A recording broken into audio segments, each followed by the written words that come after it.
Good morning, campers. It's a beautiful day today. Sun's out. It's cool right now. Hope it stays that way. I'm just leaving the little Bigelow lean-to camp, and I'll just say up front, yesterday was a mixed bag. Some of the most beautiful views I've ever seen on this trail. Absolutely stunning up there from the Bigelow mountain range and also Avery Peak, named after Myron Avery. Absolutely stunning views. Very windy though. Some of the strongest winds I've encountered on the trail. I had to put my raincoat on as a windbreaker, and it was like just blowing up like a balloon on me. You couldn't hear yourself talk or have a conversation. It was so windy. And so as a result, I didn't get a whole lot of video. It was just the wind was buffeting me around. There was no way I could have done a time lapse. I would have loved to have done a time lapse of the clouds blowing across this beautiful landscape with the lakes down below, but it just wasn't going to happen. And you know, eventually it got cold. The wind was so strong. So I took some photos, took a few short video clips, and then I kept moving. I was also on a time crunch. I wanted to get to this little Bigelow lean-to for the night. And my legs were hurting, my knees, my feet. The hike was so tough. You know, the ups and downs and the rocks and the roots. And my feet and legs just took a pounding yesterday. And, you know, to go from a 00 to about a 15.5 mile day right out of the gate, I was asking a lot of my legs. And I had to take vitamin I on the trail, which I almost never do. I never take a vitamin I while I'm hiking, and I had to yesterday just to make it into camp. My legs were like rubber. I could barely feel my feet. It was not good. So it was a mixed bag. Beautiful, beautiful views. Some beautiful woods with like moss-covered trees and logs in the ground. Just really mystical, beautiful. You know, woodland. But boy, I paid for it, I'll tell you. And I didn't get into camp till almost 7:30, which is way past when I like 6 o'clock is usually my latest I like to get into camp. So here it is, almost 7:30. There was a tent platform available, luckily. Problem is, one of my trekking poles is broken. This one, there's no tip on it.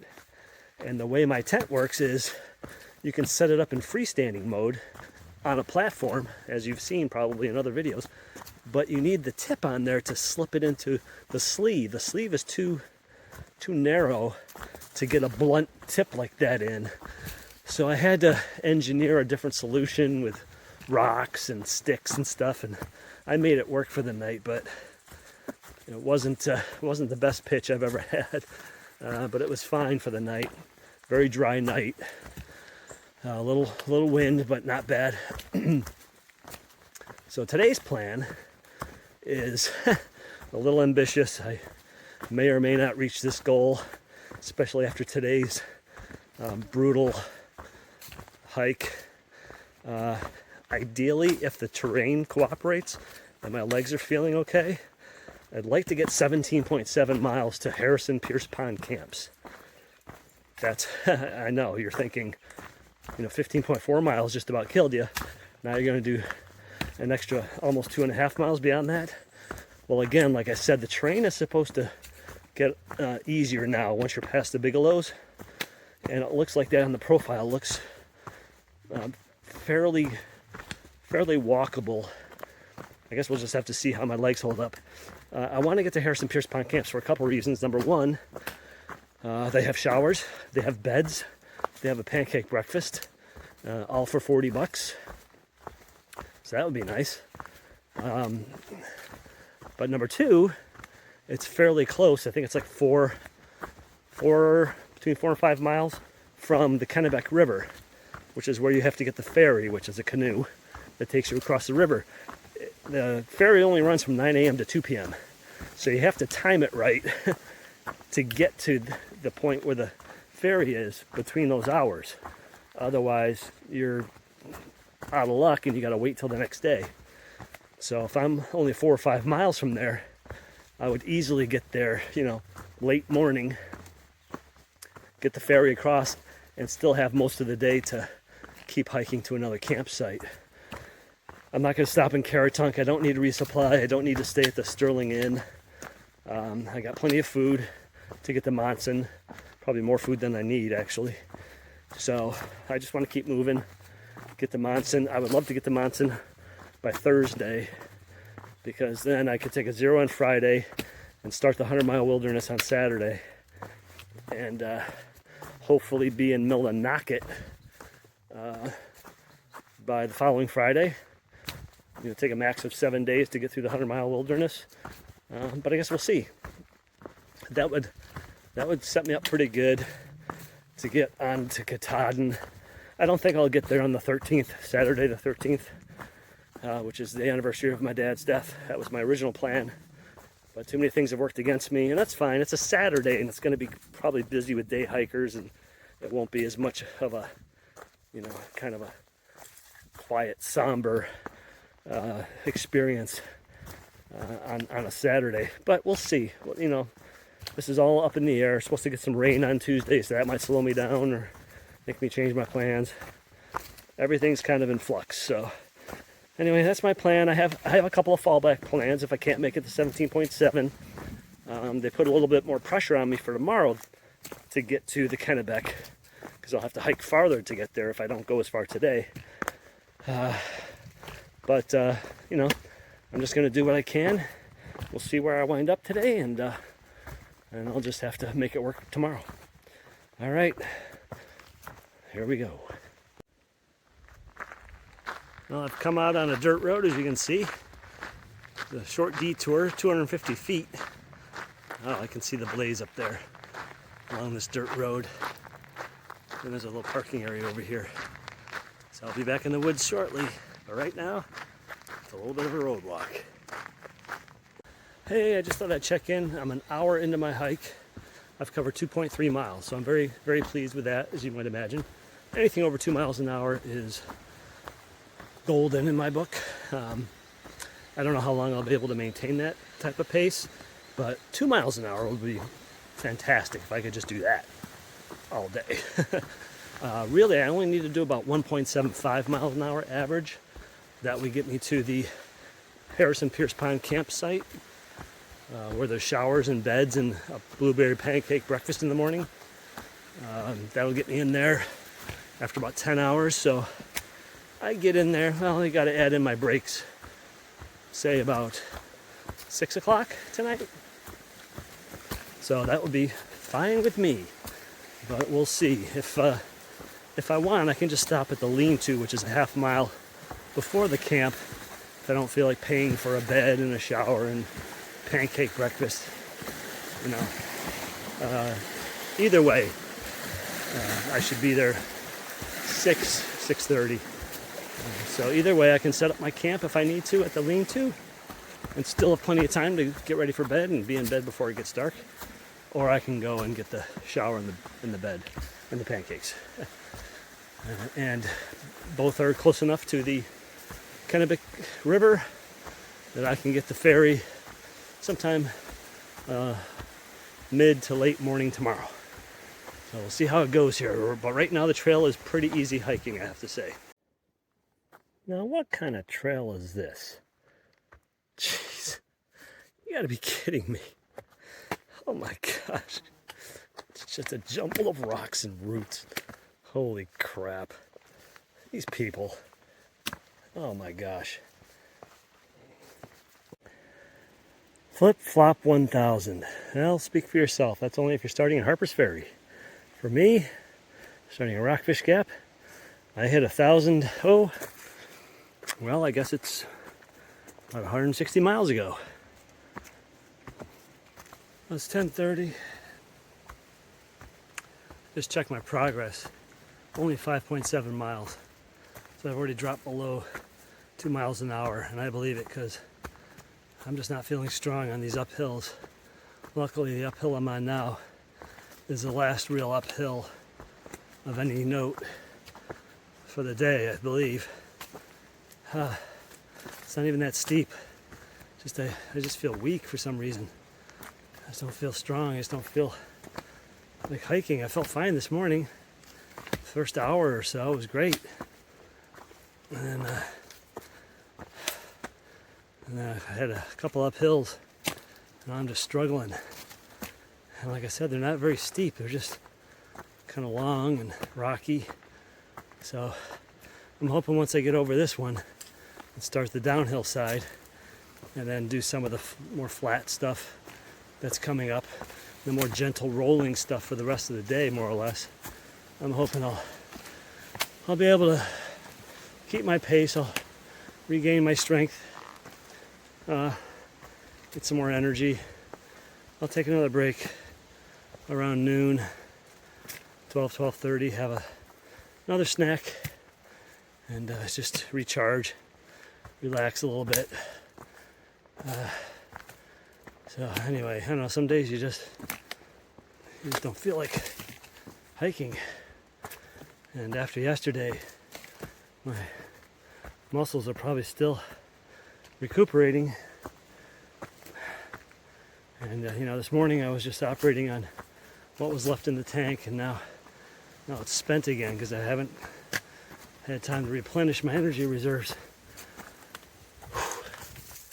So we'll see. We'll see how it goes once I get to the top of this. It's about noon.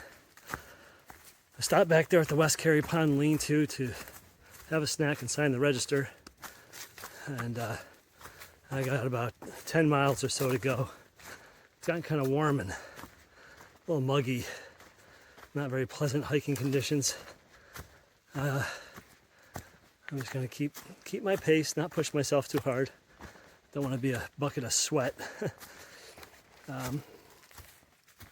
Trail looks fairly level, just very gentle rolling ups and downs from what I can tell on the map. No more than 200 foot increase in elevation, or decrease for that matter.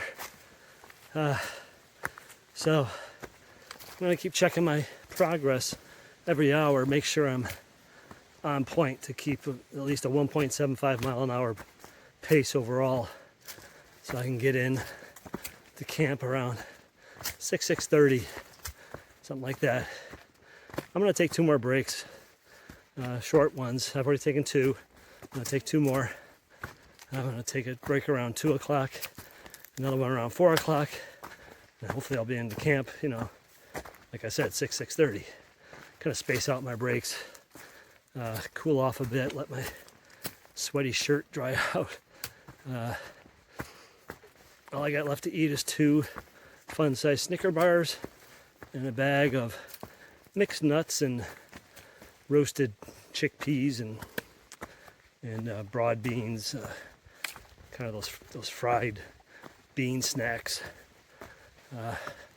Just really good.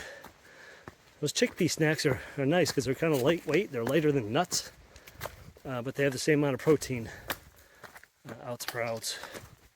So I guess it's a wash, really, because it's based on weight. But anyway, they add a nice crunch to a snack. So I'll have half of my nuts and bean snack, and then one of the Snickers bars at my 2 o'clock, and then the same thing at the 4 o'clock. And I'll have to get water at one of those stops, just because it's warming up. I'm going to be sweating. I need to stay hydrated. So, oops.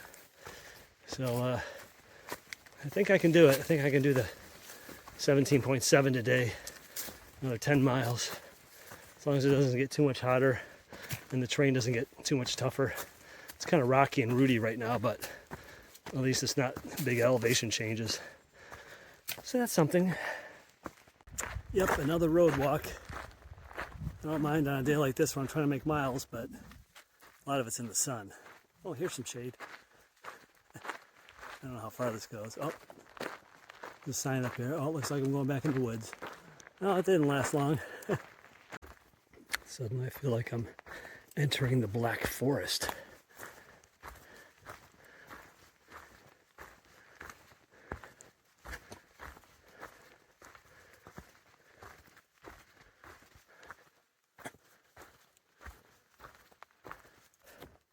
So I've got maybe 2 miles left. And it's 4:15, so I'm gonna make it. I'm gonna make the 17.7 miles. I had to stop for water back there. Wasn't expecting it to get so hot and muggy today. It's been steamy. Not as bad as that heat wave we had a week and a half ago, but not fun. Thankfully, the terrain cooperated. It was rocky and rooty for a lot of it, but there were some really nice stretches too, just pine needles. They were very soft. And this last 2 miles, or at least the last mile and a half, is pretty much downhill, like a gentle downhill, not like a treacherous downhill. So I just got to avoid the roots and rocks for this last push, maybe an hour and 15 minutes or so, depending on how bad it gets or how good it gets. So I'm targeting around 5:30 to get to camp, which is fantastic. This morning I was thinking 6:30. Anything before 6 is golden as far as I'm concerned. So if I get there around 5:30, that'll be great. I can take my time setting up camp. Hopefully I'll get there before, too many people are there.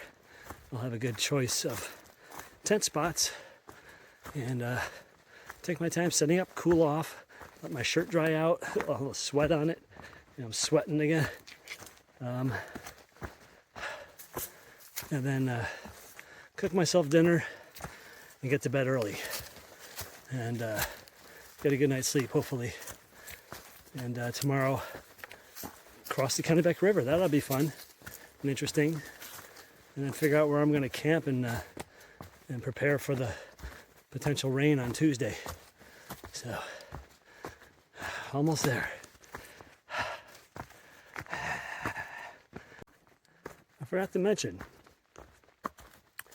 I'm about to cross into the zone where the goshawk is protecting its nest and its eggs, I guess. I don't know if the young have hatched. I think they have by now, based on the date that the sign was posted about the goshawk attacking hikers to protect its territory and its nest. I'm very close to that zone, so I have to keep an ear out. I'm not going to shoot any video until I get to the camp, because I got to keep an ear out for its warning call. And if I hear it, I have to put my poles over my head to protect myself if the thing swoops down on me, because it's injured some hikers with its claws. And obviously I don't want that. I don't want to get attacked by a bird. Oh my God.